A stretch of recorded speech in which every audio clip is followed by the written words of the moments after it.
Well, this morning, I'm not on yet, am I? Okay, now I'm on. This morning we're talking about Ashtanga Yoga, which literally translates as the eight-limbed yoga, the yoga of Patanjali, the series of states of consciousness that every seeker goes through.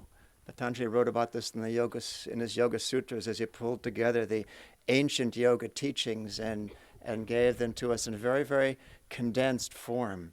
And this particular part of the Yoga Sutras, the Ashtanga Yoga, is really the heart of it.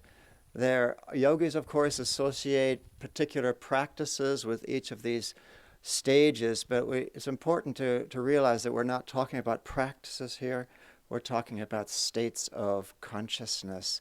And each spiritual tradition will have perhaps its own expression of how one goes through these 8 stages, but Patanjali's point is that everybody needs to go through these stages on their way back to God. And that there is a progression, not that we have to finish one stage completely before we go to the next one, but there's a progression of subtlety. There's a progression of level of consciousness, and that at the same time, each of these stages contributes to our moving toward perfection in the other one. And the term 8 limbs is really an appropriate one, the use of that word limb, because again, it's not a linear progression that we have to perfect one before reaching the other. It's that all of these work together to form the tree. And they are something that we can practice and should practice, in fact, not just in meditation, but throughout our lives, because this is about life, not just about sitting in meditation, although sitting in meditation is the way one achieves the ultimate, that everything else in our life needs to contribute to that in some way, or else the state of divine union is going to be a long time coming. And it's already been way, way too long. So we have the 8 stages written very nicely up here on the board for you. And we're going to start with the first 2 limbs. Diksha will start with those, not because they're any easier or less important, but because they are easier to wrap your minds around. And the trick, however, is to wrap our lives around them.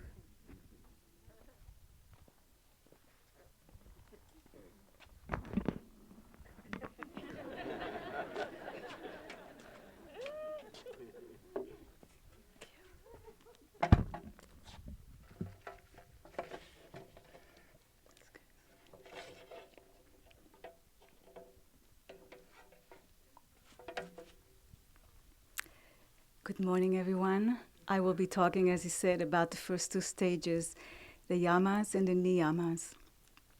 And the focus is on right living, right outward behavior, and more important, right inner attitude. And the yama is the power. Yama means control. And the yama is the power of self-control, the power to avoid wrong action. And it includes 5 principles: non-violence, non-lying, non-stealing, non-sensuality, and non-greed. And the niyamas means non-control. And it's the power to follow truth, the power to cling to right actions. And the niyamas include cleanliness, contentment, austerity, self-study, and devotion to God. And both the yamas and the niyamas are not a set of rules, but as he said, states of consciousness that help us to neutralize the agitations of the heart and get us in harmony with the flow of a greater reality and help us to expand our consciousness if we practice them. I once saw in the Expanding Light parking lot a bumper sticker that said, "You don't have to be dead to move towards the light." And the practice of the yamas and niyamas help us to start moving towards the light. And so in the time that I have, I will touch on just a few of the yamas and a few of the niyamas. And you can read more about them and the other stages in Swami's books. One of them, great one, Awaken to Superconsciousness, and the second one, The Art and Science of Raja Yoga. So the first yama I want to focus on is non-violence, or ahimsa. And Mahatma Gandhi dedicated his whole life to the practice of non-violence. Any impulse of violence cause tension in the body and in the mind and separate us from the flow of grace, the flow of life that we're trying to connect with, and prevent us from experiencing peace within us. Patanjali emphasized more the inner attitudes, and here the inner attitude of harmlessness. Mentally dwelling on negative thoughts, judging people, resenting, holding to anger, wishing harm to other people. This is what we need to start working and perfecting, harmlessness. And the practice of nonviolence is not a passive act, but it takes a tremendous amount of will to resist violence. And some years ago, I had a strange experience that never happened to me before. I was in the middle of exercising, and all of a sudden, a memory came to me of somebody who didn't treat me well in the past. And the thought entered my heart and started to squeeze my heart, almost suffocating me. And I had to stop exercising, and I sat down, and I was trying to breathe into the heart and try to release it. But it wouldn't go away. And so finally, with all my willpower and my energy, I lifted it all up, I focused deeply at the spiritual eye, and with great force I prayed, "God, I want to be free. Take it away." And immediately it went away. And I was so surprised that it was so quickly. But what I realized, and I know it's not only me, is that when we really want to overcome a negative force that's gripping us, it's not enough to resist it.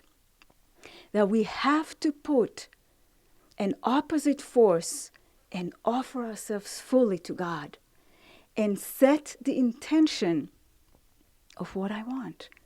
Lord, I want to be free. Take it away.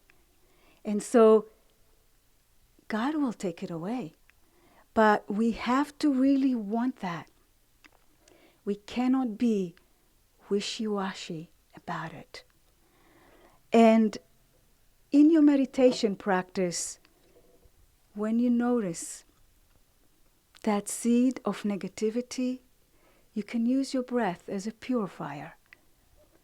You can inhale the light, you can exhale darkness. You can inhale the positive and exhale the negative. And Yogananda had a wonderful, very simple and powerful prayer that we can use, that Anandi actually is the one that told me about it, that we can use when we are challenged when someone challenges us, or we have a challenge with someone. And we can hold that person in divine light. He said, hold that person in divine light and pray. Lord, fill him or her with peace and harmony, peace and harmony. And then repeat it over and over for about 1 minute.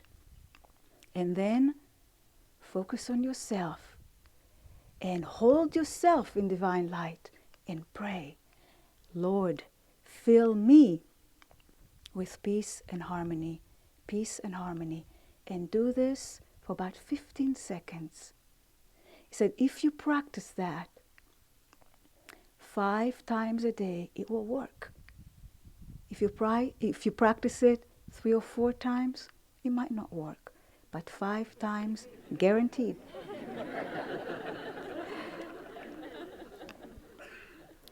So when we perfect nonviolence, then the whole world becomes peaceful in our presence.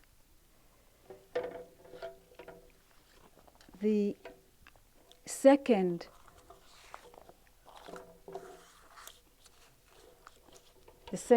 yama that I would like to talk about is non-sensuality. Yogananda said that too much addictions to the senses takes away our perception of God. That overindulgence in the senses dissipates the energy, and it deepens the grip of the ego on the mind. It increases the grip of the ego on the mind. And so the biggest obstacles that people battle with: sex, alcohol, money, and food. And some years ago, during a cooking class, somebody mentioned to me blue corn chips. And I said, I never had them before. So the next day, the person so kindly brought me a bag of blue corn chips. And so that afternoon at 2 p.m., about 2 p.m., I decided to try them. And so when I did, I couldn't stop eating them. So after eating 1/3 of the bag, I closed it and I put it aside. The next day at 2 p.m., guess what? I was craving blue corn chips. And so I didn't think anything of it. And so I decided to have some, and again, I couldn't stop. And after eating another 1/3 of a bag, I put it aside. The 3rd day at 2 p.m., I was craving blue corn chips. This time I got it. I took the bag and I threw it away. And I said to myself, and the bag, I'm not going to be a slave to blue corn chips.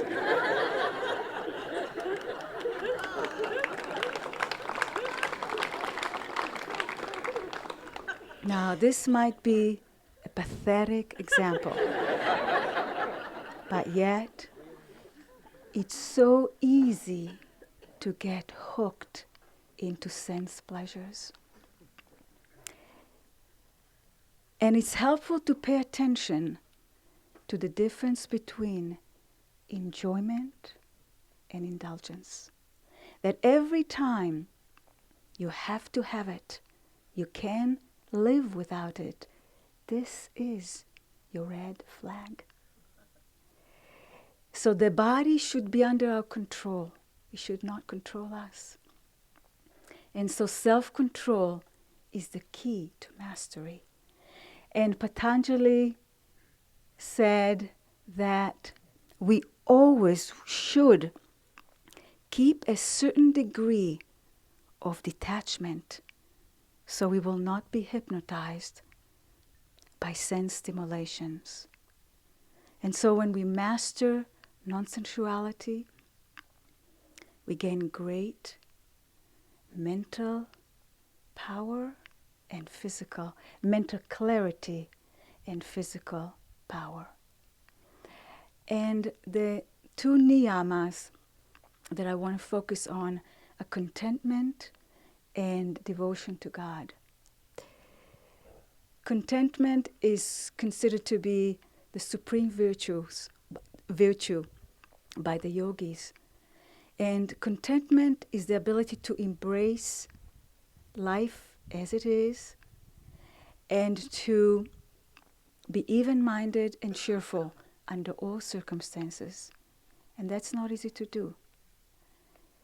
But the way that we get there is through holding courageously to contentment, through constant, deliberate practice.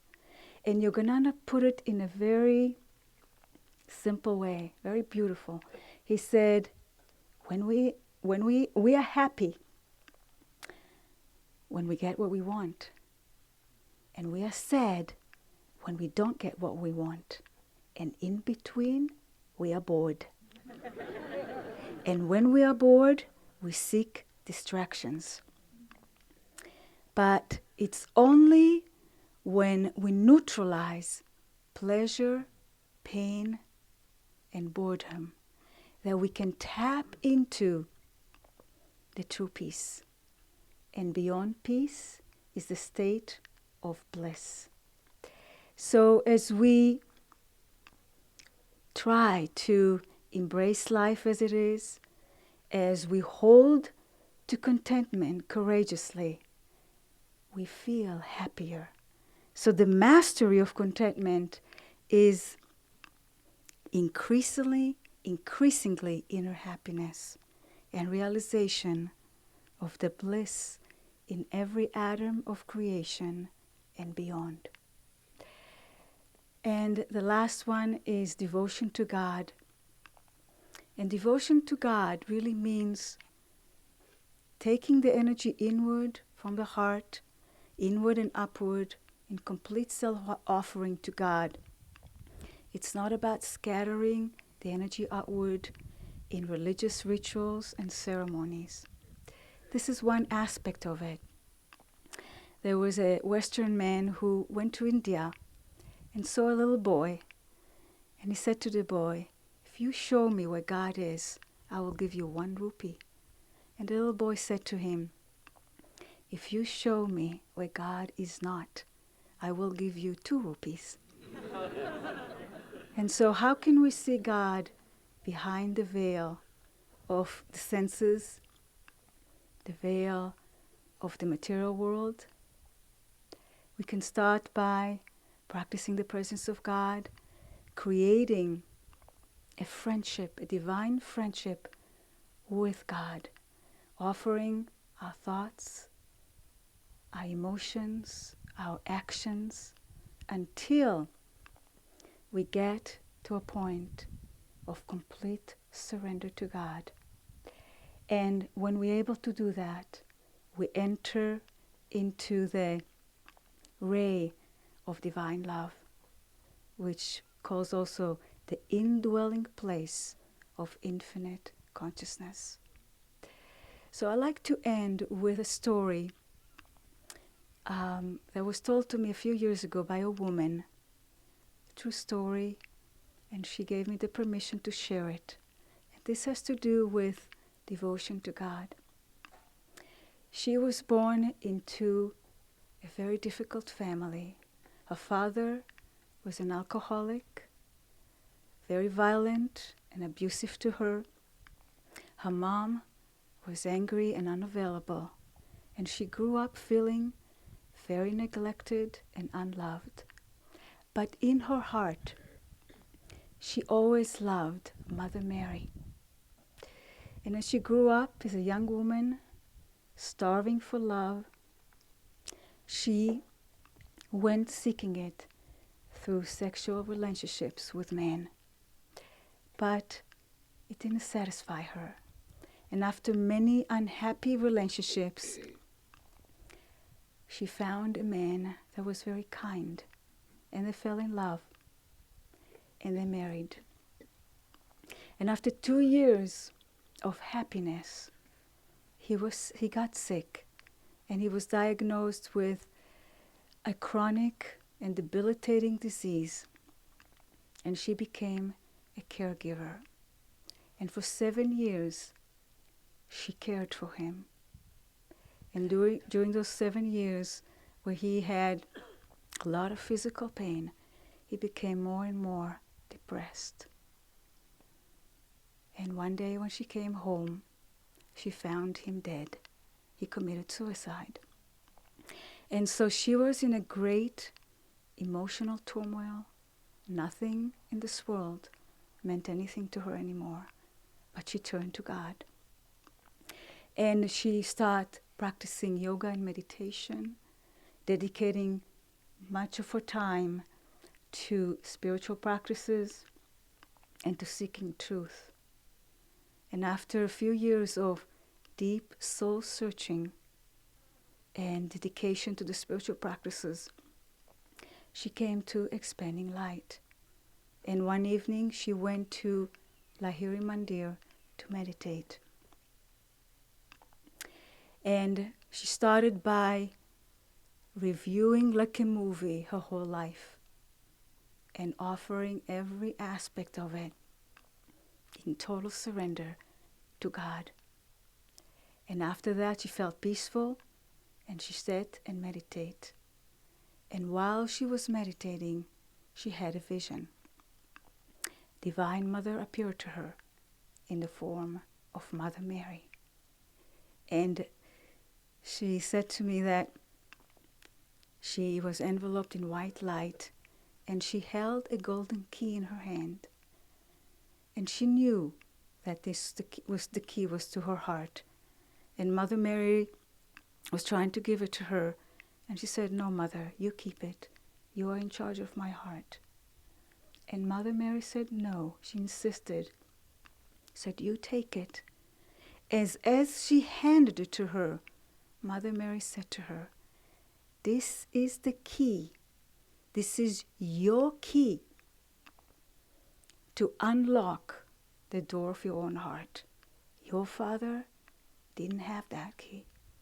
All the men that you've been with did not have that key. This is your key to open." So she took that key, and she said it was a bit rusty, and her heart was rusty. But she put it in the locket, and it was easy to unlock the door. And when she unlocked the door flew open, and beautiful golden waves of light burst out from her heart. And for the first time in her life, she experienced the love and the joy that she always was yearning for. And this experience continued for 48 hours. That was the gift of Divine Mother to her. And this gift changed her life. And she decided to dedicate the rest of her life to helping those who don't have hope. And so the yamas and the niyamas are sacred keys to spiritual awakening if we put them into practice.